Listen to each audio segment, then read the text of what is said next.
ശമിശിഹായിക്ക് സ്തുതിയായിരിക്കട്ടെ.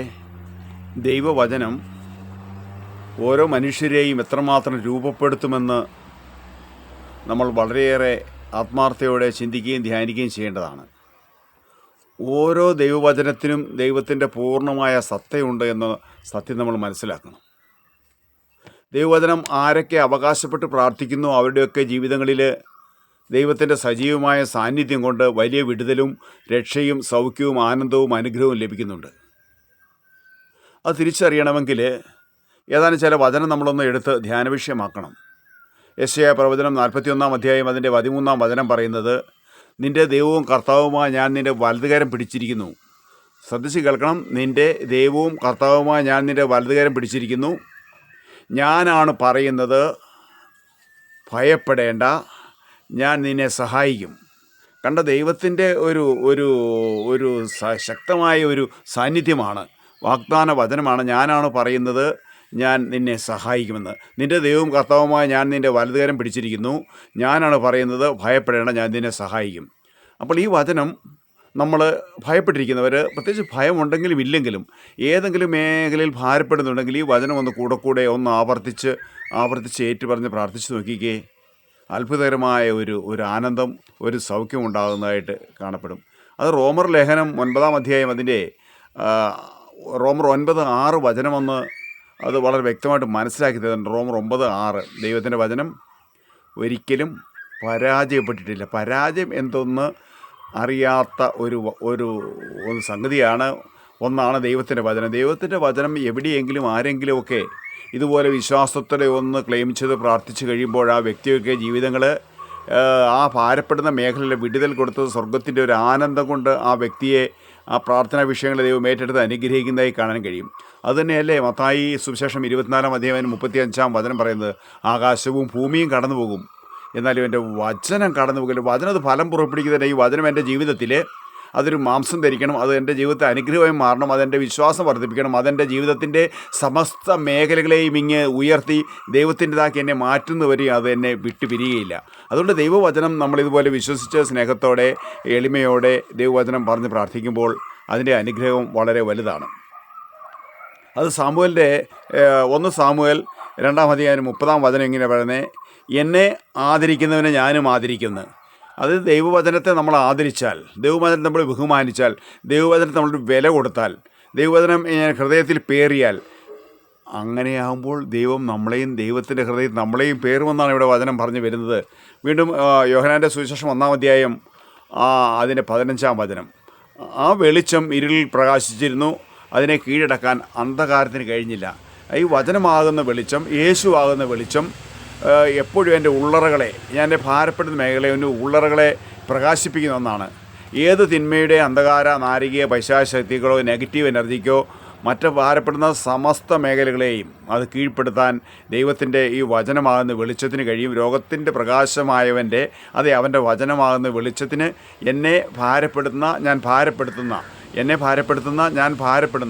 സകല വിഷയങ്ങളിൽ നിന്നും എന്നെ വിടുവിക്കാൻ പര്യാപ്തമാണ് ദൈവത്തിൻ്റെ വചനം. അതുകൊണ്ട് ദൈവത്തിൻ്റെ വചനം നമ്മൾ കൂടെ അവകാശപ്പെട്ട് പ്രാർത്ഥിക്കുമ്പോൾ അനുഗ്രഹം ഉറപ്പാണ്. സങ്കീർത്തനങ്ങൾ 119 സങ്കീർത്തനമാണ് സങ്കീർത്തനങ്ങൾ ഏറ്റവും വലിയ സങ്കീർത്തനം.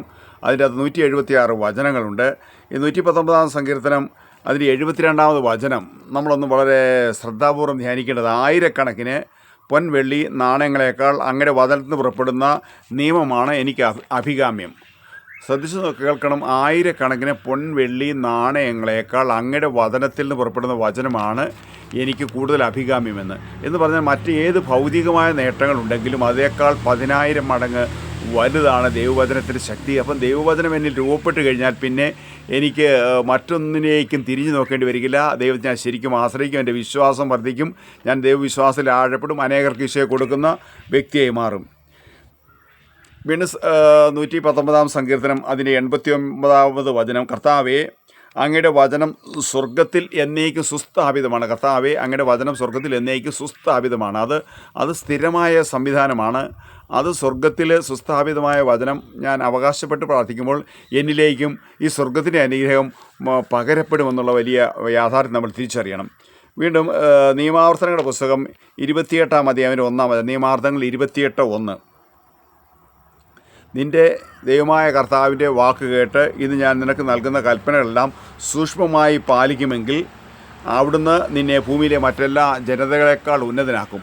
അപ്പം ദൈവവചനം നമ്മൾ സൂക്ഷ്മമായി പാലിക്കുകയാണെങ്കിൽ, ദൈവവചനം ഒരു വെള്ളം ചേർക്കാതെ മായം ചേർക്കാതെ നമ്മൾ അതുപടി വിശ്വസിച്ച് അതനുസരിച്ച് അനുവർത്തിച്ചാൽ, ജീവിതമാക്കി മാറ്റിയാൽ മറ്റെല്ലാ ജനതകളെക്കാൾ ഉന്നതനാക്കും. എന്നിട്ട് നിയമാവർത്തനങ്ങളുടെ പുസ്തകം 28-ാം അധ്യായത്തിൽ അത് 1 മുതൽ 28 വരെയുള്ള വചനങ്ങളിൽ ഇതുപോലെ വചനത്തിലൂടെ ലഭിക്കുന്ന അനുഗ്രഹങ്ങളെ പറ്റിയാണ് പറയുന്നത്. വീണ്ടും നിയമാവർത്തനങ്ങളുടെ പുസ്തകം 28-ാം അധ്യായത്തിൽ 2-ാം വചനം, നിൻ്റെ ദൈവമായ കർത്താവിൻ്റെ വാക്കുകേട്ട് ഞാനിന്ന് പറഞ്ഞ കാര്യങ്ങളാൽ അനുസരിക്കുന്നെങ്കിൽ നിന്നെ ഭൂമിയിലെ മറ്റു ജനതകളെ ഉന്നതനാക്കും. 2-ാമത്തെ വചനം പറയും, അവിടുത്തെ വചനം ശ്രവിച്ചാൽ ഈ അനുഗ്രഹങ്ങളെല്ലാം നിൻ്റെ മേൽ ചൊരിയപ്പെടും. തുടർന്ന് വചനം പറയുന്നുണ്ട്, നഗരത്തിലും വയലിലും നീ അനുഗ്രഹീതനായിരിക്കും, നിൻ്റെ സന്തതികളും വിളവുകളും മൃഗങ്ങളും കന്നുകാലിക്കൂട്ടവും ആട്ടിൻ പറ്റവും അപ്പക്കൂട്ടവും അനുഗ്രഹിക്കപ്പെടും, സകല പ്രവൃത്തികളിലും നീ അനുഗ്രഹീതനായിരിക്കുന്നു. അപ്പോൾ ശരിക്കും അതുകൊണ്ട് നമ്മൾ ദൈവമായ കർത്താവിൻ്റെ വാക്ക്, ദൈവവചനം നമ്മൾ അനുസരിക്കാൻ, അനുവർത്തിക്കാൻ, അത് ജീവിതമാക്കി മാറ്റാൻ തീരുമാനമെടുത്തു കഴിഞ്ഞാൽ പിന്നെ ദൈവം നമ്മളെ അവിടുത്തെ അനുഗ്രഹം കൊണ്ട് നിറയ്ക്കുമെന്നുള്ള കാര്യത്തിൽ യാതൊരു സംശയമില്ല. അതുകൊണ്ട് വളരെ വിലപ്പെട്ട ഒന്നാണ് ദൈവവചനം. ഈ വളരെ വിലപ്പെട്ട ഈ ദൈവവചനം സ്വീകരിക്കണമെന്ന് വില കൊടുത്ത് വാങ്ങണം. വില കൊടുത്ത് വാങ്ങണമെങ്കിൽ യെശയ്യാ 66:2 പറയുന്നുണ്ട്, ആത്മാവിൽ എളിമയും അനുതാപവും ഉണ്ടാകി എൻ്റെ വചനം കേൾക്കുമ്പോൾ വിറയ്ക്കുകയും ചെയ്തതിനെയാണ് ഞാൻ കടാക്ഷിക്കുന്നത് എന്ന് പറഞ്ഞാൽ, എനിക്ക് എളിമയുണ്ടാകണം, അനുതാപം ഉണ്ടാകണം, ദൈവവചനത്തോട് ശുഷ്കാന്തിയും താല്പര്യം ഉണ്ടാകണം. ഈ വചനം മാംസം ധരിക്കാൻ തക്ക ഒരു ഹൃദയം എന്നിൽ രൂപപ്പെട്ട് വരണം. നിയമാവർത്തന പുസ്തകം 6-ാം അധ്യായത്തിൻ്റെ 6-ാം വചനം പറയുന്നത്, ഞാനിന്ന് കൽപ്പിക്കുന്ന ഈ വചനങ്ങൾ നിങ്ങളുടെ ഹൃദയത്തിലുണ്ടായിരിക്കണം. തുടർന്ന് പറയുന്നത്, ജാഗരൂകത നിങ്ങളുടെ മക്കളെ പഠിപ്പിക്കണമെന്ന്. അതുകൊണ്ട് ദൈവവചനം ഞാൻ സ്വീകരിച്ച് അത് ജീവിതത്തിൽ, പ്രായോഗിക ജീവിതത്തിൽ കൊണ്ടുവരാൻ നമുക്കും പരിശ്രമിക്കാം, പ്രാർത്ഥിക്കാം, വലിയ അനുഗ്രഹം പ്രാപിക്കാൻ. ഈശോയുടെ തനി സാന്നിധ്യം, തനി സത്ത തന്നെയായി ഈ വചനം എൻ്റെയും ജീവിതമാക്കി മാറ്റാൻ നമുക്കും പരിശ്രമിക്കാം, പ്രാർത്ഥിക്കാം. ആമേൻ. ഹല്ലേലൂയ.